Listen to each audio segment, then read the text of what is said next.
The massive ship floated silently in lunar orbit, its dark hull reflecting the distant starlight. At nearly 2 kilometers long, the U.S. Sovereign was the largest vessel humanity had ever built. The ship looked like a giant arrow pointing to the stars, with its sharp front end and wide engine section at the back. Captain Lisa Martinez stood on the bridge, her hands clasped behind her back, as she watched the final preparation reports come in on the main screen. The bridge crew worked quietly at their stations, checking and double-checking every system. After 5 years of construction and 6 months of testing, they were finally ready. "Main reactor at full power, Captain," said Chief Engineer Mary Sullivan through the comm system. Her voice carried a hint of pride. "The quantum drive is purring like a kitten." Lisa smiled slightly. Mary had spent the last 3 years of her life perfecting the quantum drive system. It was her baby, and everyone knew it. "Thank you, Chief. Keep an eye on those power levels." First Officer John Harrison walked up beside her, tablet in hand. "All departments report ready, Captain. The crew is at their stations, and Medical Bay is prepared for any emergencies." He paused, then added, "Though hopefully we won't need them." "Hopefully not," Lisa agreed. She turned to face the communication station. "Officer Walsh, status of the command link." Kevin Walsh's fingers moved quickly over his console. "Earth Command maintains stable connection, Captain. They're standing by for your go-ahead." The events of 2157 played through Lisa's mind as she looked out at the stars. The day the Nexians arrived, humanity learned they weren't alone in the galaxy. They also learned that some aliens weren't interested in peaceful first contact. The invasion had cost millions of lives before Earth's combined military forces managed to drive them back. Now, after years of reverse engineering Nexian technology and combining it with human innovation, they had built something that could defend Earth.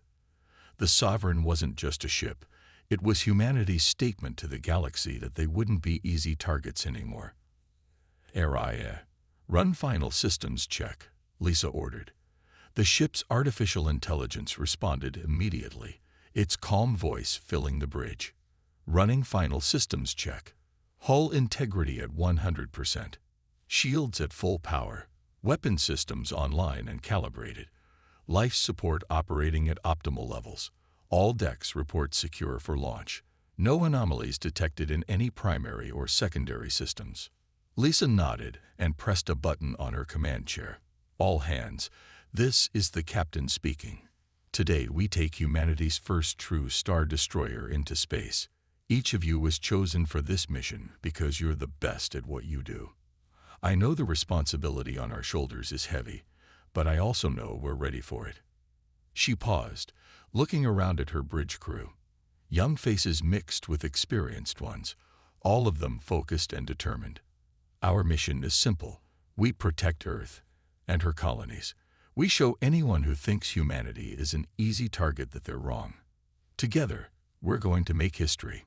The bridge crew sat a little straighter in their chairs. Lisa turned to her first officer. "Mr. Harrison, signal Earth Command. The Sovereign is ready for launch." John nodded and sent the message. Moments later, Kevin Walsh announced, "Earth Command gives us green light for launch, Captain. We are go for departure." Lisa took her seat in the command chair. "Helm, take us out. Set course for the Arcturus system, standard patrol route." The helmsman, Paul Cooper, entered the coordinates.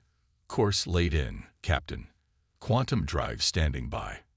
"Engineering reports all systems go." Mary's voice came through again. "Quantum drive ready for first long-range jump." Lisa looked one last time at the blue marble of Earth hanging in space behind them. Humanity had come a long way from its first hesitant steps into space. Now they were taking another giant leap. "Engage quantum drive," she ordered. The stars stretched into lines of light as the massive ship moved forward. The quantum drive hummed to life, its energy spreading through the ship. In a flash of blue light, the U.S. Sovereign disappeared into quantum space, leaving Earth behind and heading toward humanity's future among the stars. The U.S. Sovereign glided smoothly through quantum space, its massive hull cutting through the blue-white tunnel of energy that surrounded it. 3 days had passed since their departure from Earth, and the crew had settled into their routines. The ship's quantum drive performed perfectly, exceeding even Mary Sullivan's optimistic expectations. Kevin Walsh sat at his communication station, monitoring the usual chatter between Earth's colonies, when an urgent signal cut through his headset.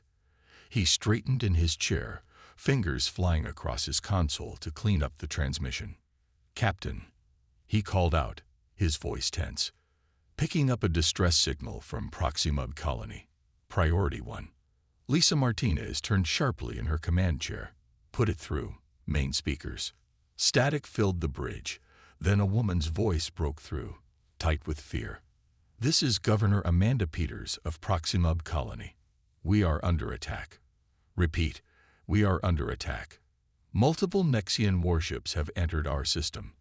They've somehow bypassed our early warning systems. Our defensive grid is failing. We need immediate assistance." The bridge crew froze for a moment. The Nexians hadn't attacked a human colony since their defeat in 2157. First Officer Harrison pulled up the tactical display, his face grim. "Proxima is only 2 light years from our position, Captain." Lisa's mind raced through the options. The Sovereign was untested in actual combat. This was supposed to be a simple patrol mission, a chance to work out any problems with the ship's systems before facing real threats. But now, analysis of the situation, she ordered. The AI's calm voice responded immediately. "Based on the distress signal and available data, I detect 5 Nexian warships in the Proxima system. Colony defenses will fail within approximately 3 hours at current rate of attack. Nearest Earth Defense Force vessels are 7 hours away at maximum speed." Paul Cooper spoke up from the helm. "Captain, we can reach them in 40 minutes at maximum quantum speed." Lisa stood up, her decision made. "Mr. Cooper, plot a course to Proxima. Maximum speed. Mr. Walsh, inform Earth Command of our change in plans. Send them all data we have on the situation." "Aye, Captain," both men responded in unison. "Engineering, this is the captain." Lisa called through the ship's comm. "Mary, we need everything you can give us from the quantum drive. We're heading into combat." Mary's voice came back strong and clear. "You'll have it, Captain. I'll give you 110% if I have to rebuild the whole drive myself afterward." The Sovereign changed course, its quantum drive pushing even harder. Lisa turned to her first officer. "John, sound General Quarters. I want all crews at battle stations before we arrive." Red alert klaxons blared throughout the massive ship. John Harrison's voice echoed through every deck. "All hands to battle stations. This is not a drill." "Repeat, all hands to battle stations." The bridge crew worked with focused intensity as the ship rushed toward Proxima B. Weapons teams checked their systems. Shield generators powered up to full strength, and damage control teams moved to their positions. "Captain," Kevin called out again. Another transmission from the colony. Governor Peters' voice was even more desperate now. "The Nexians have landed ground forces. They're moving toward the main settlement. Our security teams are engaging them, but we're outnumbered. Please, if anyone can hear us, send them a response," Lisa ordered. "Tell them help is coming. Tell them to hold on." The minutes ticked by slowly. Lisa studied the tactical displays, reviewing everything they knew about Nexian battle tactics. The Sovereign carried enough firepower to take on multiple enemy ships, but theory and practice were very different things. "Quantum exit in 5 minutes, Paul announced. Lisa took a deep breath and opened the ship-wide comm. "All hands, this is the captain. In 5 minutes, we will engage the enemy. This ship represents humanity's best technology, but you, its crew, represent humanity's greatest strength, our courage and determination to protect our own. Whatever happens next, I know you'll make Earth proud. Stand ready." The Sovereign's quantum drive hummed louder as they prepared to exit into normal space. 5 Nexian warships waited ahead, about to learn that humanity was no longer the easy target they'd once been.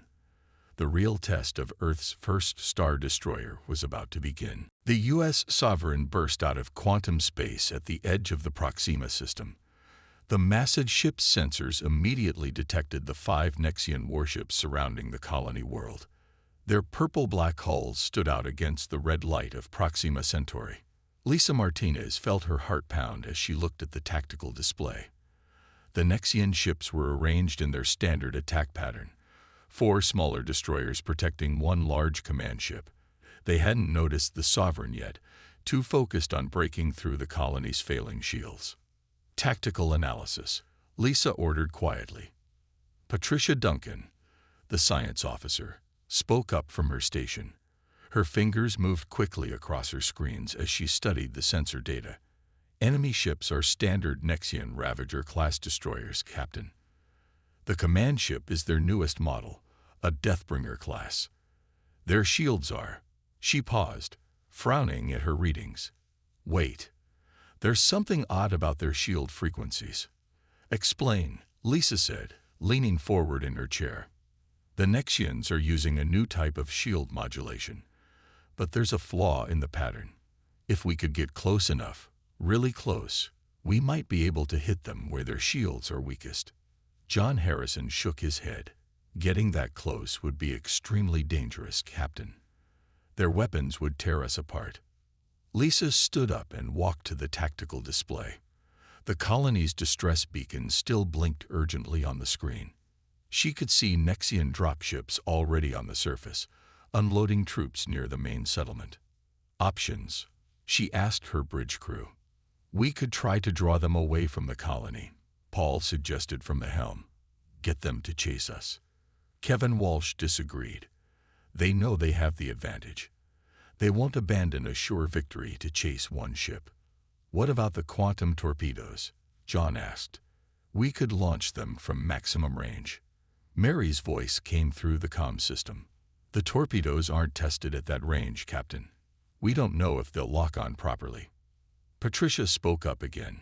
Captain, I've analyzed the shield weakness further. Look at this. She sent the data to the main screen. Their new modulation creates a bubble of reduced shield strength near their engine sections. If we could get within 5 kilometers of their ships, our main guns would punch right through. 5 kilometers. John's eyes widened. That's point-blank range for ships this size. We'd be right on top of them. Lisa studied the data carefully. The Sovereign was bigger than any of the Nexian ships, but they had combat experience. Her ship didn't. Getting that close would put them right in the middle of the enemy formation. "Area. Run combat simulation," she ordered. Factor in Patricia's shield analysis. The AI processed the request instantly. Simulation complete. At 5-kilometer range, our weapons would be 87% more effective against their shields. However, probability of taking critical damage increases to 64%. The bridge fell silent. Everyone waited for Lisa's decision. Through the main view screen, they could see flashes of weapons fire on the colony's surface. The Nexians were getting closer to the main settlement. Another transmission came through. "Please," Governor Peters' voice cracked with desperation. "They're almost at the civilian shelters. There are children in there." Lisa straightened her uniform and turned to face her crew. The Sovereign was built to protect Earth and her colonies. We're not here to play it safe. We're here to show the Nexians that humanity fights back. She walked back to her chair and sat down. "Mr. Cooper, plot an attack course. Take us right into their formation. Ms. Duncan, I want constant updates on those shield frequencies. Mr. Walsh, tell the colony help has arrived." "Engineering here," Mary called up. "What do you need from us, Captain?" "Everything you've got, Mary. We're going to need full power to both engines and weapons." "You'll have it. The old girl won't let you down." Lisa took a deep breath and gave the order that would change everything. "All hands, battle stations. Weapons, stand by to fire on my command. Helm, take us in. The U.S. Sovereign moved forward, its massive hull accelerating toward the Nexian fleet. They were about to attempt something no human ship had ever done: take on 5 Nexian warships at once. The next few minutes would prove whether humanity's new Stardestroyer was truly ready for war. The next few minutes on the U.S. Sovereign were filled with intense activity. Every crew member knew they were about to make history, either as the first humans to defeat a Nexian fleet or as another tragic example of human defeat. Richard Carter stood at the main weapons control station, his hand steady as he worked. The quantum torpedoes were his responsibility, and he wouldn't let anyone down. Loading quantum torpedoes into all forward tubes, he reported. Setting warhead yields to maximum. In engineering, Mary Sullivan moved between control panels like a dancer, adjusting power flows and checking readings. Her team worked quickly around her, making sure every system was ready for the coming battle. Diverting auxiliary power to the main guns, she called through the comm. Reactor output at 105%, and holding steady. She patted the nearest wall of her beloved engine room. Come on, beautiful. Show them what you can do. The ship's AI ran battle simulations at incredible speed, calculating thousands of possible outcomes. Advisory. The AI announced on the bridge. Based on current simulations, approaching from Vector 227 Mark 043 will provide optimal firing solutions for all weapons. Paul Cooper adjusted their course slightly, following AI's suggestion. The massive Star Destroyer turned gracefully despite its size, lining up for the attack run. Course adjusted, Captain. We'll reach weapons range in 3 minutes. On the bridge, Lisa Martinez watched the tactical display as her crew made their final preparations. The Nexian ships still hadn't noticed them. Their stealth systems were working perfectly. But that would change very soon. Mr. Harrison, she called to her first officer. Status report. John Harrison checked his tablet, reading off the latest updates. All departments report ready, Captain. Damage control teams are in position. Medical bay is prepared for casualties. Fighter squadron is standing by in the launch tubes. Patricia Duncan spoke up from her science station. I've uploaded the shield frequency data to all weapon systems. They'll automatically adjust to target the weak points I found. The Sovereign's hull hummed quietly as power flowed through its systems. In the fighter bay, Lieutenant Christopher Baker finished his pre-flight checks. His squadron of 12 fighters waited in their launch tubes, ready to provide support once the battle began. Remember, Chris told his pilots through the squadron channel, we stick to the plan. Hit their blind spots while they're focused on the Sovereign. Watch each other's backs. Kevin Walsh monitored the communications channels carefully. No signals from the Nexian ships yet, Captain. They still don't see us coming. Colony defenders report they're still holding the main shelter, but they won't last much longer. Time to weapons range. Lisa asked. 2 minutes, Paul replied from the helm. Lisa opened the ship-wide channel. All hands, this is the captain. In 2 minutes we will engage the enemy. Remember your training. Remember why we're here. Every person on that colony is counting on us. Earth is counting on us. She paused, watching the distance counter tick down. We have the most advanced weapons humanity has ever built. We have the best crew ever assembled. Most importantly, we have something the Nexians don't. We're fighting to protect our people, not to conquer them. Throughout the ship, crews made their final checks. Shield generators powered up to full strength. Weapon capacitors charged to maximum. The quantum drive hummed quietly, ready to provide emergency maneuvers if needed. 1 minute to weapons range, Paul announced. Richard's fingers moved across his weapons console. All weapons show green, Captain. Targeting systems locked. Ready to fire on your command. Fighter squadron reports ready for launch, Kevin added. Lisa sat straight in her command chair, her voice firm and clear. Tactical. Prepare to raise shields. Helm, stand by for evasive maneuvers. Weapons, target the nearest destroyer first. Let's show them what this ship can do. The bridge crew worked with focused intensity as the Sovereign closed the final distance. Through the main view screen, they could see the Nexian ships growing larger. Any second now, the enemy would detect them. Any second now, the real test of humanity's first Stardestroyer would begin. The Sovereign's weapons powered up silently in space.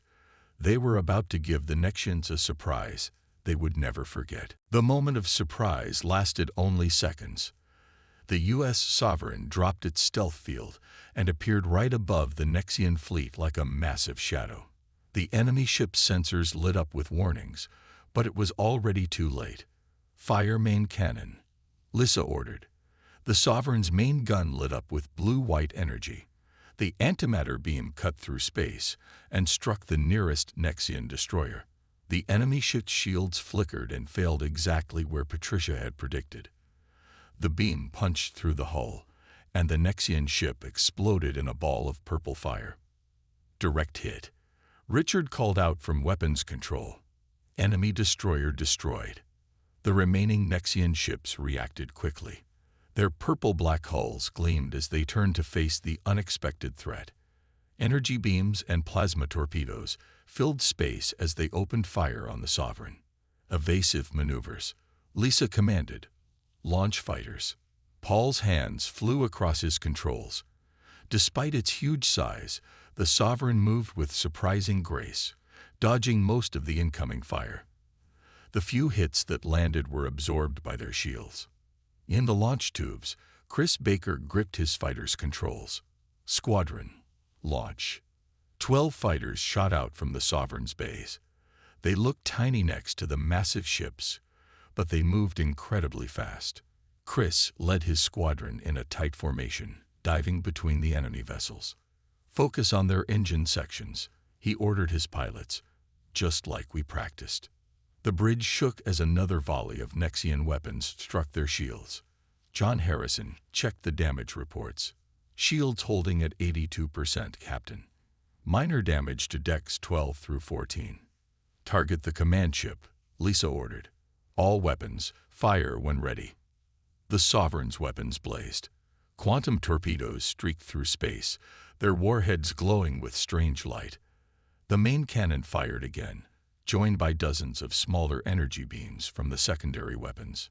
The Nexian command ship tried to dodge, but it was too slow. Multiple torpedoes struck its weakened shields, creating huge explosions. The main cannon hit next, cutting deep into its hull. But the massive enemy ship didn't die easily.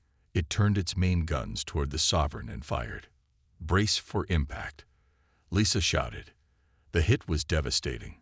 The bridge crew held onto their stations as the ship shuddered violently. Warning lights flashed across every console. "Shields down to 45%, John reported. "Major damage to the port side." Mary's voice came through the comm, accompanied by the sound of sparks and rushing feet. "We're routing power to shields. Damage control teams responding."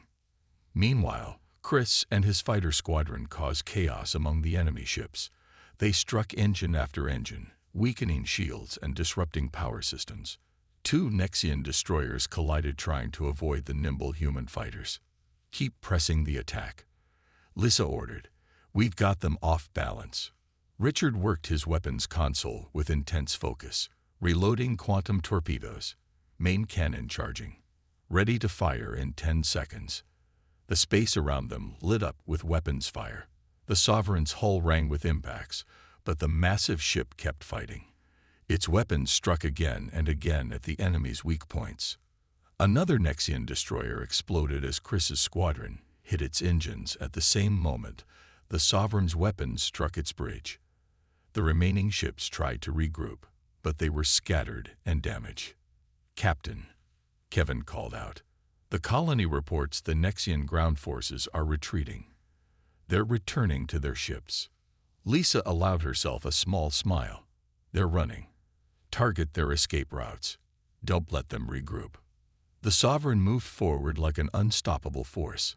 Its main cannon fired again, cutting through the 3rd Nexian destroyer. The enemy command ship turned away, trying to escape, but the human fighters swarmed around it like angry bees.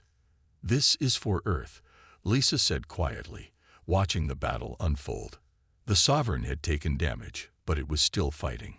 Still strong, just like humanity. The stars filled with fire as the battle reached its peak. Earth's first Stardestroyer was proving itself in combat, and the Nexians were learning a hard lesson about human determination. The battle had been raging for 20 minutes, but it felt like hours. The U.S. Sovereign's port side was heavily damaged, with multiple hull breaches sealed by emergency force fields. Warning lights flashed throughout the ship as damage control teams rushed to contain the problems. Laura Rodriguez, the security chief, led her team through the smoke-filled corridors of Deck 14.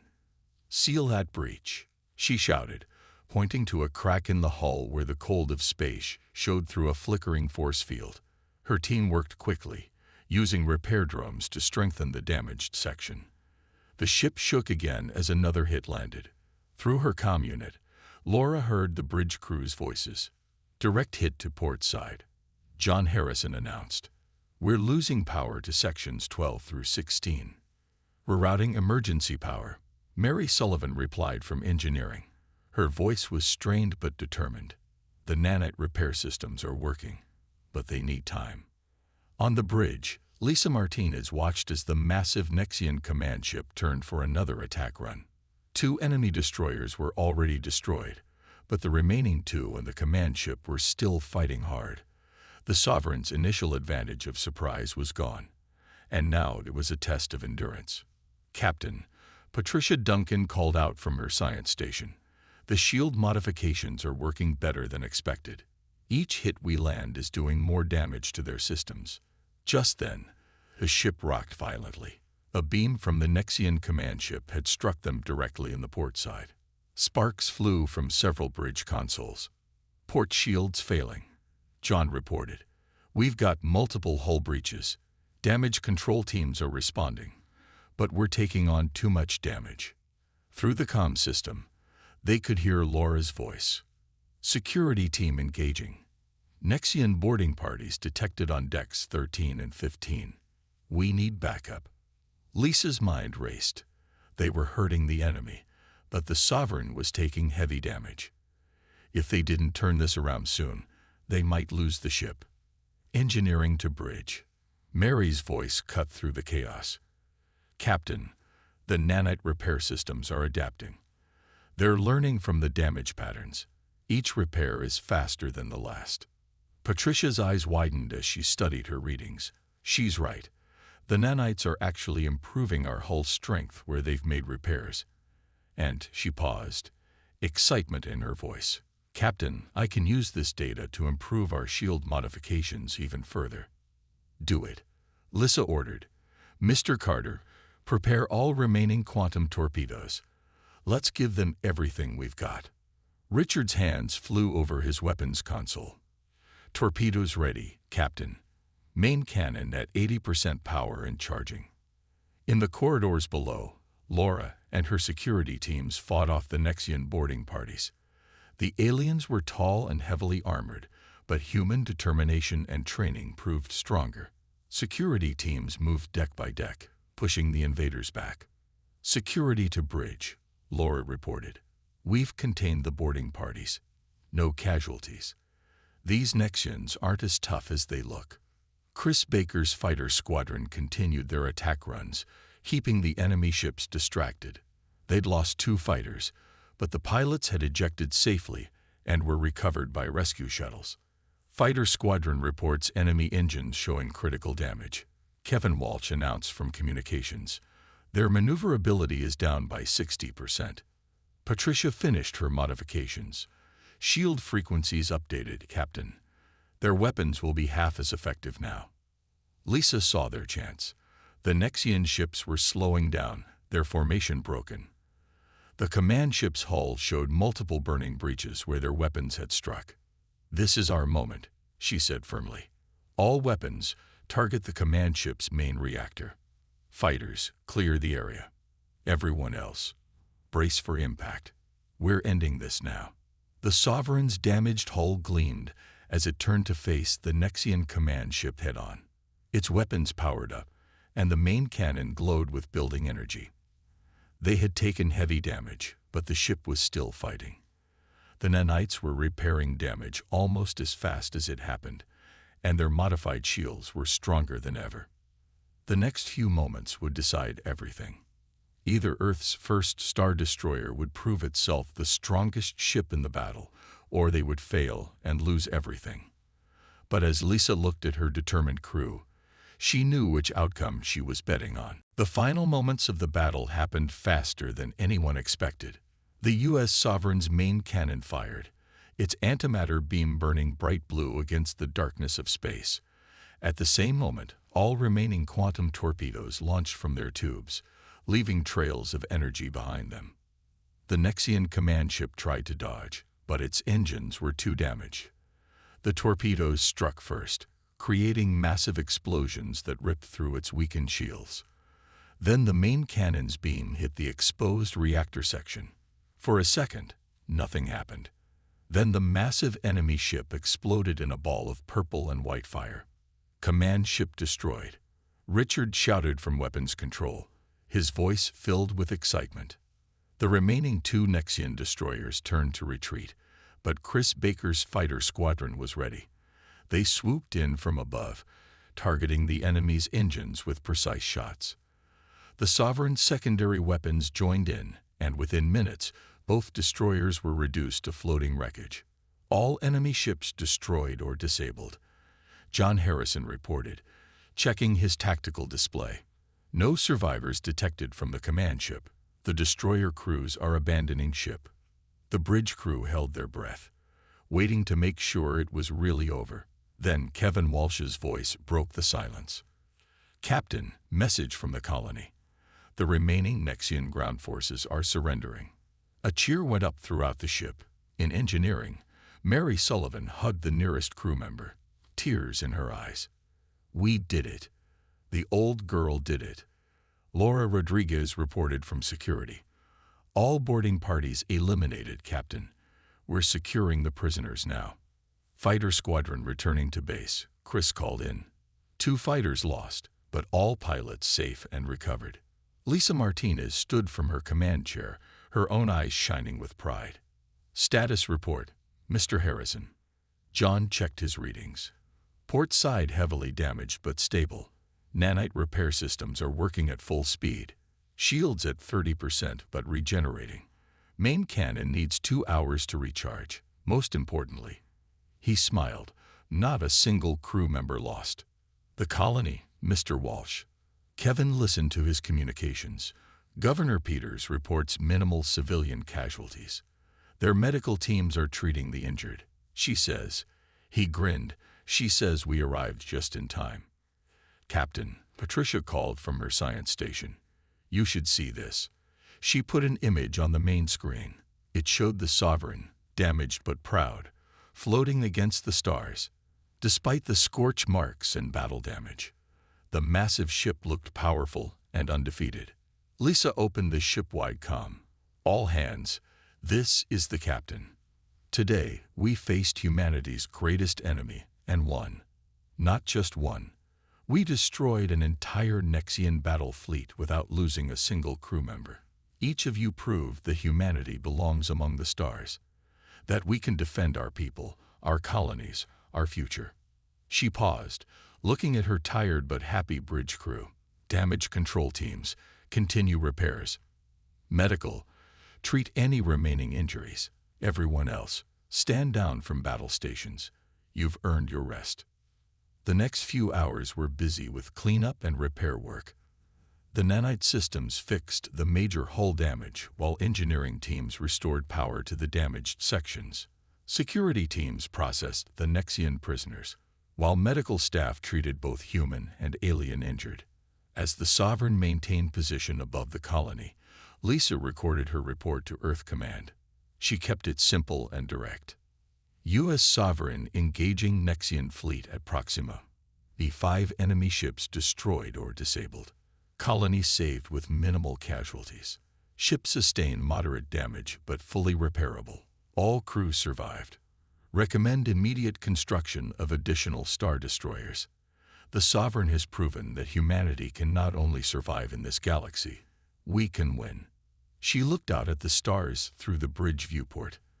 The Nexian wreckage was still visible, a clear message to anyone who might threaten human worlds in the future. Earth's first Star Destroyer had done more than win a battle. It had changed the balance of power in the galaxy. "Mr. Cooper," she said to her helmsman, "once repairs are complete, set course for Earth.